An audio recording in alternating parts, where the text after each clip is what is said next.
और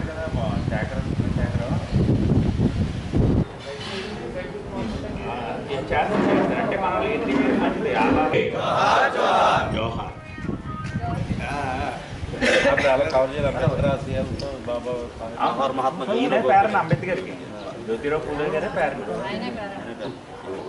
ఈయన మొట్టమొదటి స్కూల్ స్థాపించింది. ఈయన స్త్రీ విద్యను ప్రోత్సహిస్తూ సావిత్రిబాయి పూలే గారిని కూడా పడిపోయారు.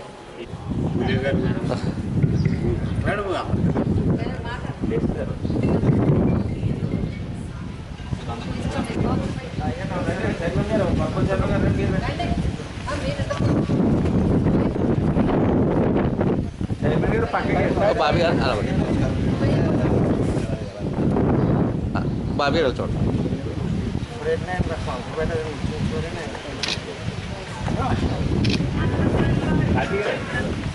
ఉమానే మెడిసిన్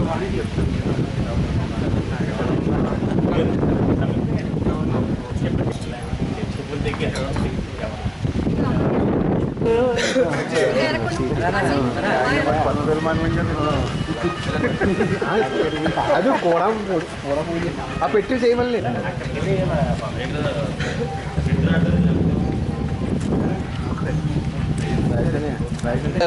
గారు అయ్యా 10 మంది ఎవరు కావట్లేదు బాబు.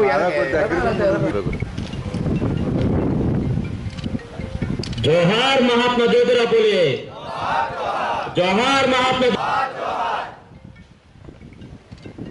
పూలే వర్ధంతి సందర్భంగా ఘనమైన నివాళులు అర్పించాలని వైఎస్ఆర్సీపీ పార్టీ రాష్ట్ర పార్టీ మమ్మల్ని ఆదేశించడం జరిగింది.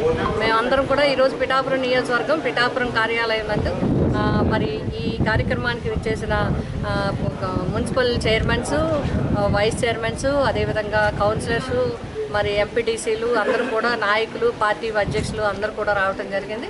అందరూ ఈరోజు బాబా పూలే గారికి నివాళులు అర్పించడం జరిగింది. ఈ సమాజం ఉన్నంత వరకు గుర్తుంచుకోవాల్సిన వ్యక్తులు బాబా పూలే.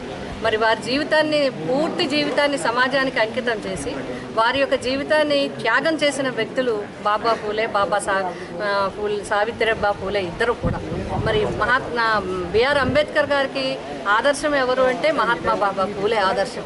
ఆయన ఆదర్శంగా తీసుకుని సమాజంలో ఉన్న రుగ్మతలు, సమాజంలో ఉన్న అవిద్య, సమాజంలో ఉన్న మరి అసమానతలు వీటన్నిటినీ తొలగించాలి అంటే విద్య ఉండాలని మరి సావిత్రిబాయి పూలే మొట్టమొదటి టీచర్గా ఆమె ఎన్నో కష్టాలు, ఎంతోమంది ఇబ్బందులు పడి ఎన్నో యొక్క అవాంతరాలను అధిగమించి కూడా ఆవిడ అర్ధరాత్రులు లాంతర పట్టుకుని ఆ మహిళలకి విద్య నేర్పించడంలో ప్రథములుగా రోజు నిలవటం జరిగింది. అదేవిధంగా బాబా పూలే హక్కులని అడిగితే కానీ రావు, హక్కులను సాధిస్తే కానీ రావు.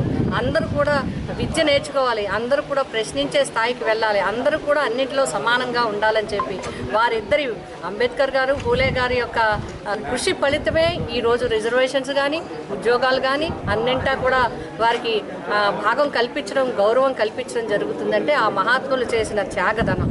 అందుకోసమే మరి మనం అందరం కూడా జీవితాంతం గుర్తుంచుకోవాలి, వారి ఆశయాలకు అనుగుణంగా మనం నడవాల్సిన అవసరం ఉంది.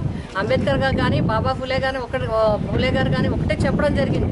ప్రభుత్వాలు ఏదైతే స్వతంత్రానంతరం 200 సంవత్సరాలు తర్వాత మనకి బానిస ప్రభుత్వం తర్వాత మనం వచ్చిన స్వతంత్ర భారతదేశ ప్రభుత్వ పరిపాలన ఎలాగుండాలంటే అన్ని వర్గాల ప్రజలు కూడా సమానంగా ఉండే విధంగానే చూస్తేనే నిజమైన ప్రభుత్వాన్ని.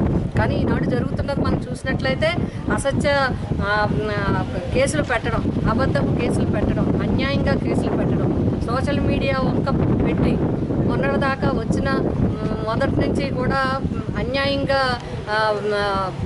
గొడవలు సృష్టించడం, వాళ్ళ మీద హత్యలు చేయటం. అదేవిధంగా ఈరోజు చూసుకున్నట్లే మహిళల పట్ల అనేక రకాలుగా మర్డర్లు జరుగుతున్నాయి, మానభంగాలు జరుగుతున్నాయి, రకరకాల హింసలు జరుగుతున్నాయి. అయినప్పటికీ కూడా ఏ విధమైన చర్యలు లేకుండా ఉండే విధంగా నడుస్తున్న ప్రభుత్వం మరి మనం పట్టించుకోవాల్సిన అవసరం ఉంది. వీటన్నిటి మీద ఉక్కుపాదం మోపవలసిన అవసరం ఉంది. ఇప్పటి వరకు జరుగుతున్న సంఘటనలన్నింటినీ కూడా పక్షపాత ధోరణితో జరుగుతున్న సంఘటనలన్నింటినీ కూడా వైఎస్ఆర్సీపీ పార్టీ తరఫున మేమందరూ తీవ్రంగా ఖండిస్తూ బాబా పూలేకి ఘనమైన నివాళులు అర్పిస్తూ బాబా పూలే వారి యొక్క ఆశయాలకు అనుగుణంగా ప్రభుత్వాలు నడవాలని చెప్పి మేము కోరుకుంటున్నాం.